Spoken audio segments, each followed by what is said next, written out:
영혼의 쉼터에 오신 여러분, 사랑과 행복이 넘치는 6월입니다. 평안하셨지요? 오늘은 여러분이 너무나 잘 아시는 엘리야 선지자에 대해서 살펴보고자 합니다.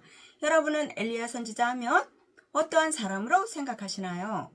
예수님처럼 능력이 많고 멋진 사람으로 생각이 드시나요? 아니면 그저 보통 선지자 중에 하나일 거라고 생각이 드시나요?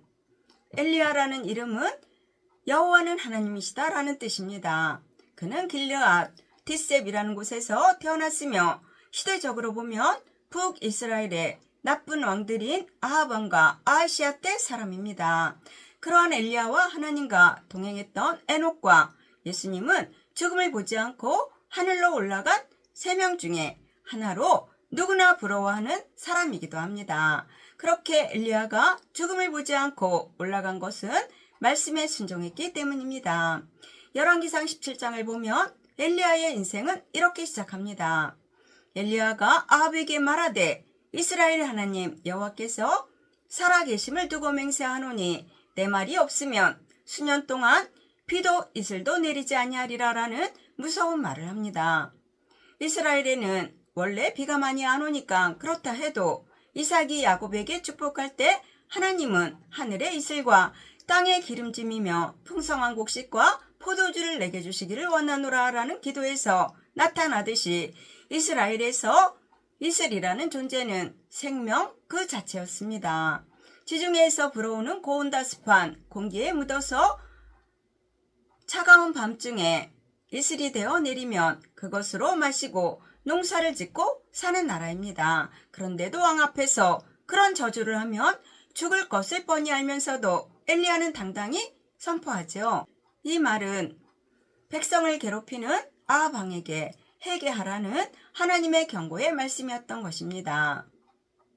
그리고 하나님은 엘리야에게 요단강 그리 시냇가에 가서 내가 까마귀를 통해 주는 음식을 먹고 살라고 하십니다.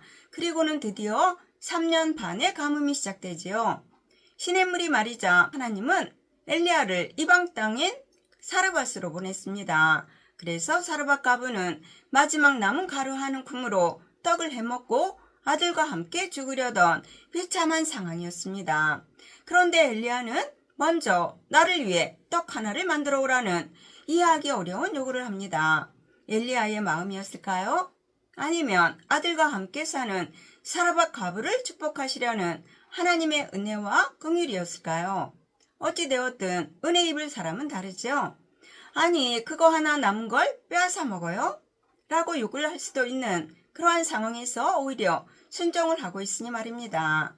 그렇게 가부가 믿음으로 순종했을 때 이 땅에 비가 내려 먹을 것이 생길 때까지 밀가루의 통에 밀가루가 떨어지지 않고 기름병에 기름이 마르지 않게 하신다라고 하는 기적이 일어납니다.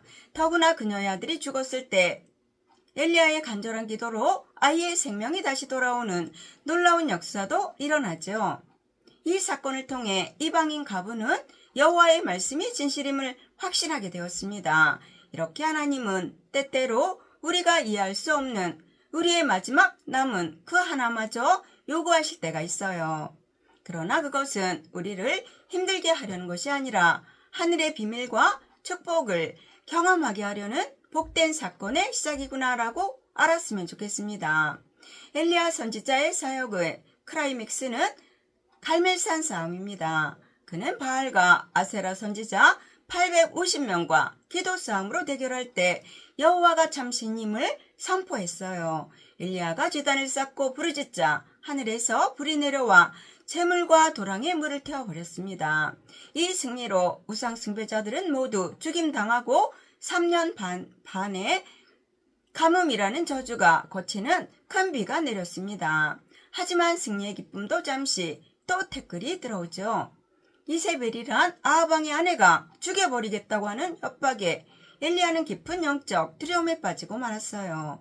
그래서 광야 로뎀나무 아래 앉아 여호와여 넉넉하오니 지금 내 생명을 거두어 주옵소서라며 차라리 죽기를 간구했습니다.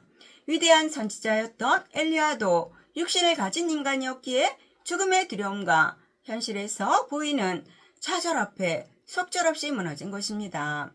이렇게 큰 승리 뒤에 찾아오는 공허함과 두려움은 어느 누구나 일어날 수 있고 일어나는 일입니다. 하나님은 무너진 엘리야를 책망하지 않으시고 천사를 보내 어루만지시며 먹을 것을 주어 회복시키셨어요. 지친 우리에게 필요한 것은 책망이 아니라 하나님의 부드러운 어루만지심입니다. 그렇게 엘리야 선지자는 40일을 걸어 하나님의 산 호렙, 곧 신의 산에 도착합니다. 그런데 하나님은 강한 바람이나 지진, 불속이 아니라 세미한 음성 가운데 나타나셨어요. 그리고 엘리야에게 아직 바알에게 무릎 꿇지 않고 입을 맞추지 않은 7,000명의 동력자가 있다고 하시면서 엘리사를 후계자로 세우라는 새로운 사명을 주셨습니다. 그리고는 어려운 사역을 묵묵히 순종한 엘리야에게 최고의 선물을 주셨지요. 바로 세상 모든 성도들이 원하는 최고의 선물, 바로 살아있는 채로 틀림받는 휴거입니다. 그렇게 불수레와 불말이 가로막고 있는 사이 엘리야는 해오릿바람을 타고 하나님 나라로 올려지는 은혜를 입은 엘리야의 멋진 인생 사계절이었습니다.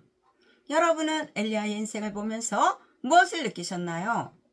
저는 하나님이 보이지 않고 만져지지 않더라도 그 음성이 귀에 들리지 않아도 끝까지 믿음으로 살아야 하며 지금까지 우리를 도우신 하나님은 언제나 우리와 함께 계시며 도움이 필요할 때 도와주시는 하나님이심을 느꼈습니다. 영혼의 쉼터를 사랑하시는 여러분, 지금 여러분의 마음이 로뎀 나무 아래에 엘리야처럼 메마르고 지쳐 있습니까? 조용히 무릎을 꿇고 하나님의 세미한 음성에 귀를 기울여 보십시오. 하나님은 여러분을 어루만져 일으키시며 새로운 사명을 감당하는 멋진 사명자로 세워주실 것입니다. 그러므로 언제나 함께 하신다는 임마누엘의 하나님 손잡고 멋진 인생을 살아가시기를 예수님의 이름으로 축원합니다. 아멘. 감사합니다.